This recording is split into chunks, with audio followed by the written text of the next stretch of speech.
त्याचबरोबर अपंग व्यक्ती कोणाच्या घरामध्ये असू शकतात, या लोकांना पहिल्यांदा तुम्ही सुरक्षित ठिकाणी हलवून द्यायचा प्रयत्न करा. कारण काय होतं, अचानक पाणी जर घुसलं तर त्या लोकांना बाहेर काढायच्या बरेच अडचणी येतात. आणि एकदा पाणी परिसरामध्ये पसरायला लागलं की एकदम बाहेर पडताना आपल्या रस्त्याला कुठं ड्रेनेजचा खड्डा पडला आहे, कुठं गटर आहे, काय आपल्याला गावत नाही, पण त्यामध्ये एखादा तोल जाऊन आपल्या जीवाला धोका होऊ शकतो. त्यामुळं या लोकांना अगोदरच बाहेर काढायचा प्रयत्न करा किंवा स्थलांतराच्या ठिकाणी नेऊन अगोदर ठेवा किंवा काही पावले कुठं तुम्ही करणार आहे त्याचं आधी नियोजन करून ठेवा. कधी पण आपण आपत्ती यायची वाट बघू नये, आपत्ती सामोरी येत नाही. एक उदाहरण सांगतो तुम्हाला, साधं उदाहरण. आपल्याकडे आता परवाच घडलेलं आहे, विमान दुर्घटना आपल्याकडे घडली, सगळ्यांनी आपल्याकडे बघितली. विमान उड्डाण झालं आणि उड्डाण झालं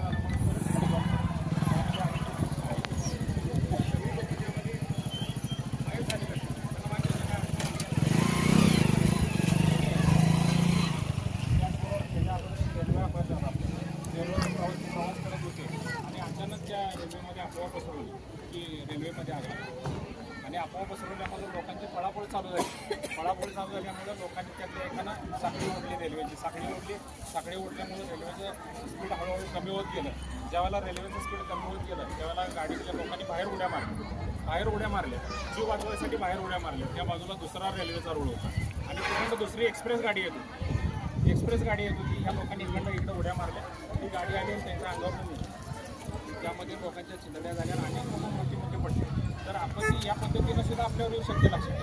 म्हणून आपल्या घरामध्ये आपण एखादा कार्यक्रम करायला लागलो. आता बाळूमामांचा अमावस्येचा महाप्रसादा कार्यक्रम आमच्या रघुनाथ असतील त्यांच्या मित्र परिवारानं या ठिकाणी अगोदर प्लॅनिंग केलेलं होतं की बाबा आपल्याकडे 500 लोक जेवायला नाही, कुणाकडनं काय किती गोळा करायचं, किती लोकांचं जेवण करायचं.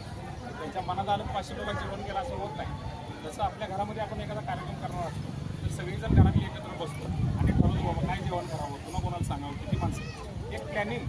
तर हे आपलं एक प्लॅनिंग काय, आपल्याकडे आता पावसाळा चालू झाला आहे.